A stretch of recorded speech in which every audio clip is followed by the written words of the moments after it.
বলছেন, আমিও বলছি, বিকজ উই নো ককবরকের যে উচ্চারণ এবং তার বানান রোমান হরফেই এটা অধিকাংশ, আমি বলছি না 100% ককবরক রোমান স্ক্রিপ্টে লেখা যায়, বাট 95-96% শব্দ এটা রোমান স্ক্রিপ্টে লেখা যায়, যেটা বাংলায় সম্ভব। আপনি চার কি করে লিখবেন?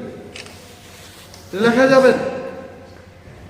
আই এম টেলিং যে পর্ষদের যিনি সভাপতি ডক্টর গঞ্জ চৌধুরী, উনি মৌখিকভাবে এভাবে অর্ডার না দিয়ে ইন রাইটিং, উনার যদি সাহস থাকে, let him come out with written order যে ককবরক রোমান স্ক্রিপ্টে লেখা যাবে।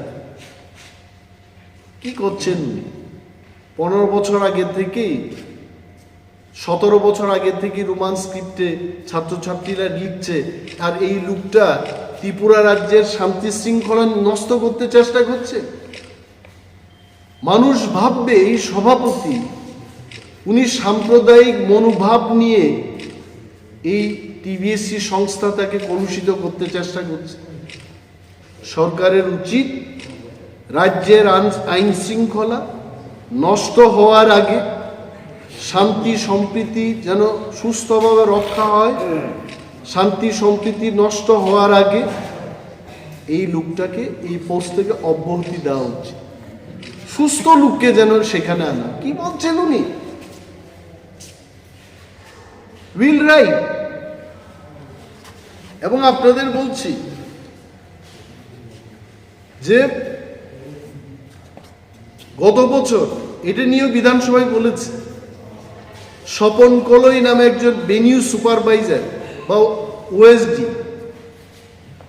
ভেনিউ সুপারভাইজার ছিলেন না ইনভিজিলেটর ছিলেন উনি, ত্রিপুরা মধ্যশিক্ষা পর্ষদের একজন ওএসডি ওনাকে মৌখিকভাবে অর্ডার দিয়েছে। এন অর্ডার করার পর যখন তদন্ত হলো, তখন তো ওএসডি অস্বীকার করেছেন।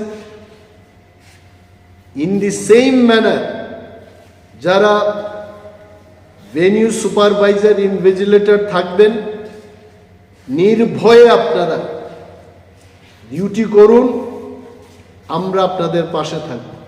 আর যদি ডক্টর গঞ্জ চৌধুরী এত সৎ সাহস থাকে, let him come out with written order, আমরা দেখব।